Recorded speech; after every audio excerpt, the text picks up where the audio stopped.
Hi, welcome to Bible Basics.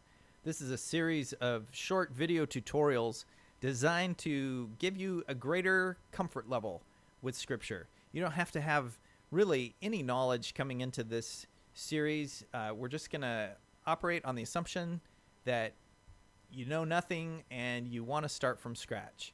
So let's say you've maybe had just a Bible from your grandma or one from a hotel, and it's full of these and thous, and you've never really understood how to read it. And so the first thing that you want to do is get a Bible for yourself.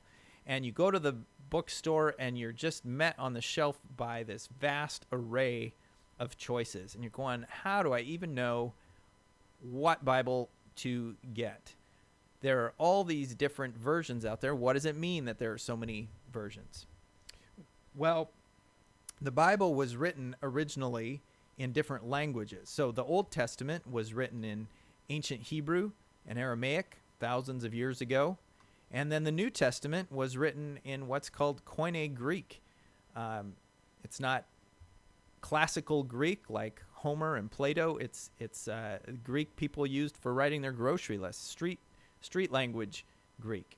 So both of these are dead languages that were written a long time ago that are even different than their modern equivalents. So you've got this challenge of getting them into a readable format for us today in English, and all these different versions that are out there are different translations that have brought it into our context. Now, we always want to ask the question, is it accurate or inaccurate?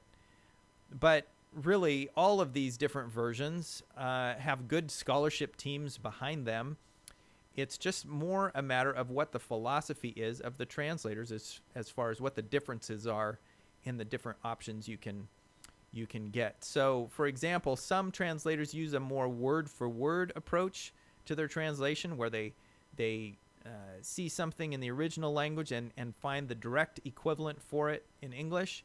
Other people go more for a thought-for-thought approach, where they understand they think they understand the basic idea that the original authors were trying to communicate, and they don't care so much about putting it in the same words as just really doing the best job to communicate that idea.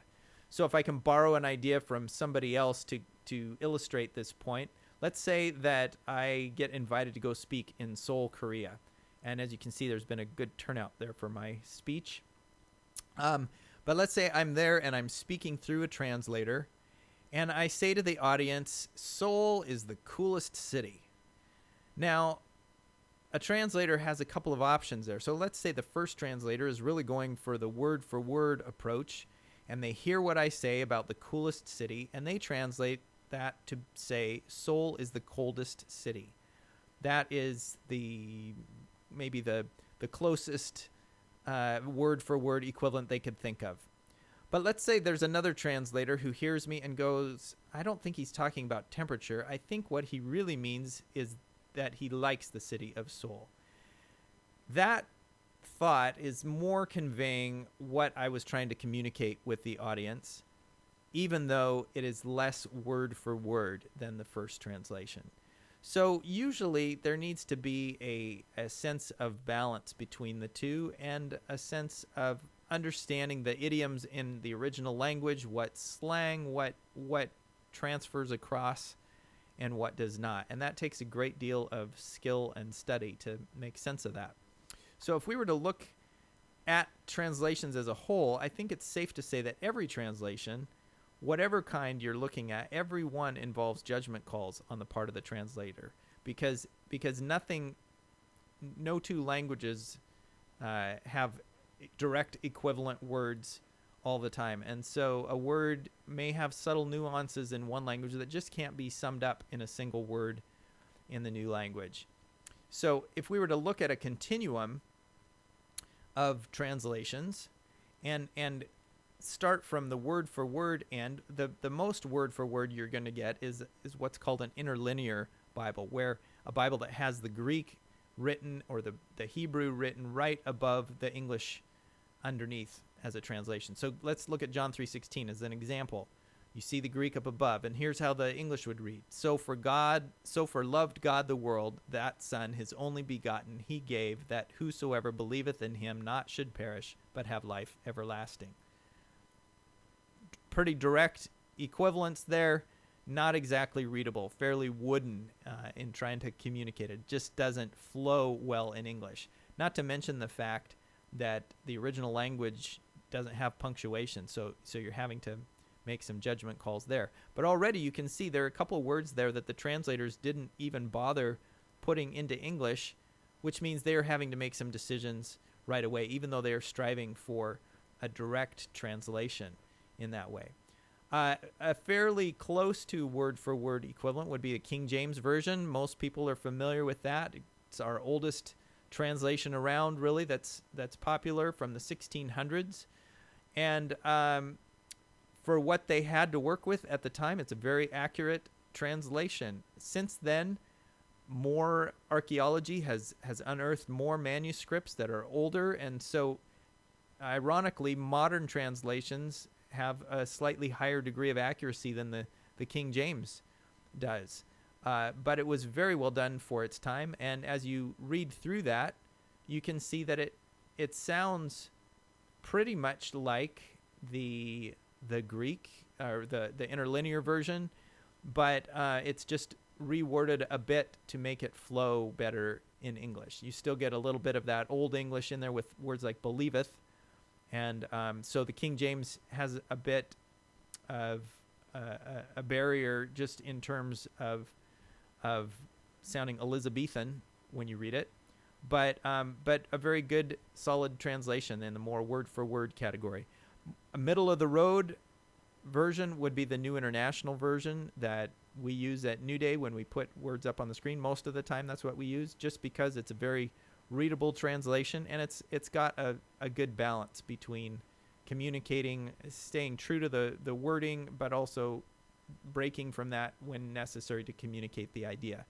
So in the NIV, here's what John 3:16 looks like, and as you can see, it's just smoothed out a little bit more and flows a little bit better in contemporary English than maybe the King James does.